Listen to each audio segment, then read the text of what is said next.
Avant de plonger dans cette histoire incroyable, pensez à vous abonner à la chaîne et à activer la cloche. Ici, chaque récit a quelque chose à dire, et vous ne voudrez pas en manquer un seul. Le soleil peinait à percer les nuages gris qui recouvraient la base militaire de Fort Harrison ce matin-là. Les bottes résonnaient sur le béton humide, les cris des officiers et le vrombissement des véhicules militaires emplissaient l'air. Tout semblait normal, routinier, presque monotone. Pourtant, pour le caporal Marcus Reynolds, la tension avait atteint un point insoutenable. Marcus était un policier militaire compétent, reconnu pour son courage, mais depuis plusieurs semaines, une série de conflits internes et de frustrations personnelles s'étaient accumulées. Ses supérieurs le critiquaient sur des détails insignifiants, ses collègues murmuraient derrière son dos, et il sentait une colère sourde monter en lui à chaque injustice perçue. Ce matin-là, cette colère était à son paroxysme.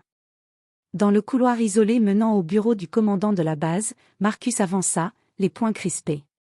Devant lui se tenait le colonel Victoria Armstrong, une femme imposante et strictement disciplinée, connue pour son autorité incontestée et sa capacité à détecter la moindre faiblesse chez ses subordonnés. Son regard perçant s'arrêta sur Marcus, et pour un instant, le policier sentit une vague de peur traverser son corps. Mais la peur fut rapidement remplacée par un mélange de défi et de panique incontrôlée. Avant que Marcus ne puisse réfléchir, il sentit ses mains se crispant autour de son arme. En un instant de folie, il braqua son pistolet sur le colonel Armstrong. Le métal froid dans sa main tremblante semblait peser une tonne. Dans le silence du couloir, le temps sembla suspendu. Marcus entendit son propre souffle, le battement de son cœur, et le calme implacable de Victoria, immobile, le fixant droit dans les yeux. Quelques secondes suffirent pour comprendre l'irréversibilité de son geste. Le couloir, jusqu'alors banal, était devenu un théâtre d'une tension insoutenable. Marcus savait déjà que sa vie venait de basculer. Tout allait changer en un instant. Le couloir de Fort Harrison était étrangement silencieux après ce qui venait de se passer. Marcus Reynolds, le souffle court, les mains toujours tremblantes, tenait encore son arme. Le colonel Victoria Armstrong, immobile, le regardait avec une expression qui mêlait calme et étonnement. Son autorité naturelle remplissait l'espace, rendant Marcus encore plus conscient de la gravité de son geste. « Caporal Reynolds. Posez votre arme immédiatement, » ordonna Victoria, d'une voix ferme mais contrôlée. Chaque mot résonnait comme un marteau sur le métal froid des murs. Marcus sentit la panique le submerger. Les images de sa vie défilaient à toute vitesse dans son esprit, ses années de service, les sacrifices, les missions dangereuses, et maintenant, ce moment qui pouvait tout détruire en une fraction de seconde. Ses doigts tremblaient tellement qu'il avait du mal à maintenir l'arme droite. Il essaya de parler, mais aucun mot ne sortit. Ses lèvres bougèrent, mais seule la peur se fit entendre. Victoria, quant à elle, ne bougeait pas d'un millimètre. Elle savait que chaque seconde comptait. Sa voix, froide mais précise, coupa à nouveau le silence. « Regarde-moi, Marcus. Tu viens de franchir une ligne qu'aucun soldat ne devrait jamais franchir. Pose cette arme. Maintenant. » À cet instant, Marcus entendit des bruits de pas précipités. Ses collègues accouraient, alertés par le fracas métallique que l'arme avait produit lorsqu'il l'avait sortie. L'adrénaline fit bouillonner ses veines, et la réalité s'abattit sur lui comme un poids insoutenable, il n'avait plus aucun échappatoire. Le métal de son pistolet glissa lentement de ses mains et s'écrasa sur le sol avec un bruit sec qui sembla retentir dans tout le couloir. Marcus baissa la tête, honteux, incapable de soutenir le regard de Victoria. Le colonel Armstrong s'avança lentement, toujours impassible, et posa la main sur son épaule, non pas pour menacer, mais pour signifier que la situation était maintenant sous contrôle. Quelques minutes plus tard, Marcus fut escorté hors du couloir par 2 officiers supérieurs. Les regards mêlés de peur, de colère et de déception de ses collègues le brûlaient encore plus que la honte qui l'étouffait. Il comprit que sa carrière, sa réputation, et peut-être même sa liberté, venaient de basculer en un instant. Dans son esprit, une seule pensée résonnait. Tout est fini. Tout ce que j'ai construit peut disparaître d'un seul geste. Mais il ignorait encore que ce n'était que le début des conséquences de son acte. Marcus Reynolds n'eut pas le temps de reprendre son souffle. À peine quelques minutes après avoir posé son arme, il fut conduit dans le bureau du commandant de la base. Les murs blancs, immaculés, semblaient refléter la froideur de la situation. Assis sur la chaise en face de colonel Victoria Armstrong, il sentit le poids écrasant du jugement sur ses épaules. Le colonel Armstrong ne leva pas immédiatement les yeux vers lui. Elle reprit son calme, mesurant chacun de ses mots. « Caporal Reynolds, tu viens de commettre une violation grave et inacceptable de la sécurité de cette base et de l'autorité militaire. Ton geste est inexcusable. » Marcus baissa la tête. Chaque mot frappait comme un coup de marteau dans sa poitrine. Il savait qu'il n'avait aucun argument à présenter. Son geste irréfléchi venait de ruiner des années de loyauté et de travail acharné. Derrière lui, d'autres officiers observaient la scène. Certains avaient travaillé aux côtés de Marcus depuis des années et ne pouvaient cacher leur incrédulité. Les murmures remplissaient la pièce, mêlant déception et peur. Il a braqué le colonel, comment a-t-il pu faire ça? Victoria continua, implacable. Ton arme sera confisquée, et tu es immédiatement suspendu de tes fonctions. Une procédure disciplinaire est en cours. Toute infraction future pourrait entraîner des poursuites civiles et criminelles. Marcus sentit un mélange de honte et de colère monter en lui. Il voulait expliquer, se défendre, mais aucun mot ne sortit. La réalité était trop lourde à affronter.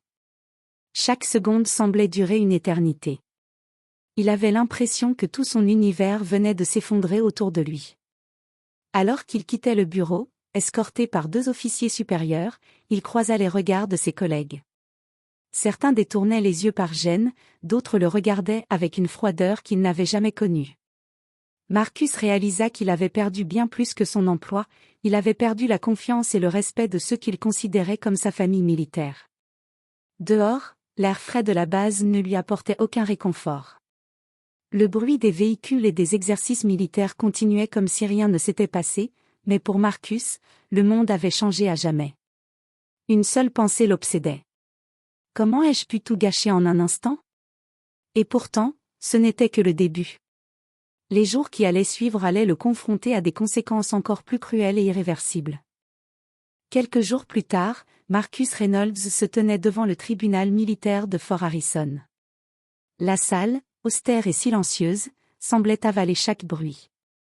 Les murs couverts d'emblèmes militaires et de portraits de commandants passés accentuaient le poids de l'autorité qui régnait dans ce lieu. Assis dans le box des accusés, Marcus sentait son cœur battre à tout rompre. Chaque regard posé sur lui par les officiers présents était chargé de jugement.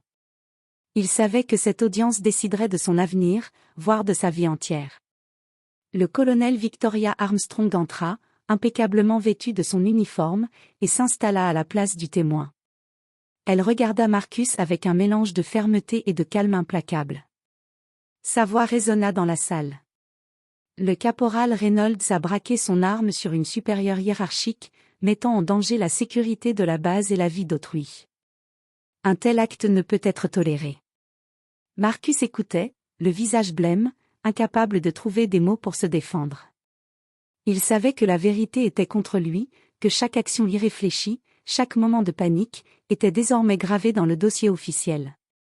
Le président du tribunal militaire prononça alors les charges. Violation grave de la discipline militaire.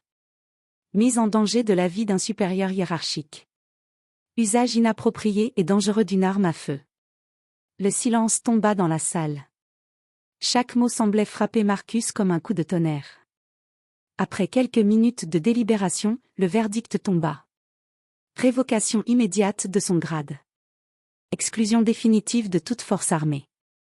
Possibilité de poursuite civile si des dommages matériels ou psychologiques étaient établis. Le souffle de Marcus se coupa. La réalité le frappa de plein fouet. Toutes ces années de service, tous ces efforts, tous ces sacrifices venaient d'être effacés en quelques instants. La honte l'envahit, le laissant sans force, incapable de réagir. Alors qu'il quittait la salle d'audience, Marcus sentait les regards des autres soldats peser sur lui comme des pierres. Même ceux qui l'avaient soutenu autrefois détournaient désormais les yeux. Il comprit qu'il avait perdu plus que son emploi, il avait perdu la confiance, l'honneur et sa place dans le monde militaire. Ce jour-là, Marcus Reynolds comprit que certaines erreurs ne pouvaient être réparées. Certaines actions laissaient des cicatrices indélébiles, visibles non seulement aux yeux des autres, mais aussi dans le cœur et l'esprit de celui qui les avait commises. Quelques semaines après le jugement militaire, Marcus Reynolds vivait désormais dans une réalité qui lui était étrangère. Il n'était plus policier, plus membre de l'armée, plus un nom respecté parmi ses collègues. Ses anciens compagnons de service l'évitaient, certains murmurant encore son geste irréfléchi. Les rues de Fort Harrison, qui lui semblaient autrefois familières et sûres, lui paraissaient maintenant hostiles et étrangères. Chaque matin, Marcus se réveillait avec un poids dans la poitrine. La honte, la culpabilité et le regret l'accompagnaient partout. Il avait perdu son identité militaire, mais surtout, il avait perdu sa confiance en lui. Même les plus petites tâches de la vie quotidienne semblaient lourdes à supporter. Pourtant, il savait qu'il ne pouvait pas rester prisonnier de sa culpabilité éternellement. Il commença lentement à reconstruire sa vie. D'abord, en acceptant la vérité de son acte, il avait commis une erreur irréversible et devait en assumer les conséquences. Puis, en cherchant des moyens de se racheter, non pas aux yeux des autres, mais à ses propres yeux. Marcus s'inscrivit à des programmes de soutien pour anciens militaires et policiers, partageant son expérience et ses erreurs. Il commença à travailler comme conseiller en sécurité pour des organisations civiles, utilisant ses compétences pour protéger et aider plutôt que pour imposer son autorité. Petit à petit, il trouva un nouveau but, prévenir que d'autres ne répètent ses erreurs. Le colonel Victoria Armstrong, quant à elle, resta un exemple vivant dans son esprit, l'incarnation de la discipline, de la fermeté, mais aussi de la possibilité de se relever après un conflit. Marcus n'oublierait jamais le regard qu'elle avait posé sur lui dans le couloir ce jour fatidique, ce mélange de calme et de jugement qui avait marqué sa vie à jamais. Marcus comprit alors que certaines erreurs ne peuvent jamais être effacées, mais que l'on peut choisir comment vivre avec elles. Il ne redeviendrait jamais le policier qu'il avait été, mais il pouvait devenir un homme meilleur, plus conscient de ses limites et plus attentif aux autres. Et même si la mémoire de cette journée douloureuse resterait à jamais gravée en lui, Marcus Reynolds trouva enfin un semblant de paix dans sa nouvelle vie, transformant sa chute en une leçon profonde pour lui-même et pour ceux qui croiseraient son chemin.